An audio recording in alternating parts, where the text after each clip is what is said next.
Bir bola maktabdan yugurib xursand bo'lib ketdi. Otasini oldiga kelib, "Ota, ota, bugun ustozimiz bitta savol berdilar. Hech kim javob berolmadi. Bitta men javob berdim. Mendan boshqa hech kim javob berolmadi." "Man, eshityapsizmi?" desa otasi. "Ha, bolam, yaxshi. O'sha kunlarga yetkazibdi-da. Men seni a'lochi bo'lishingni xohlovdim. Xudo xolasa, a'lochi bo'lsanda."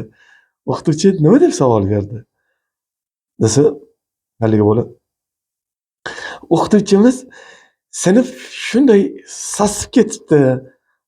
Kim o'sirib yubordi?" deb savol berdi. Men javob berdim shu savolga. Deyamish. Qarang, boladek to'g'risi samimiy o'zi bo'lmaydi. Samimiy bo'lish kerak har doim. Alavi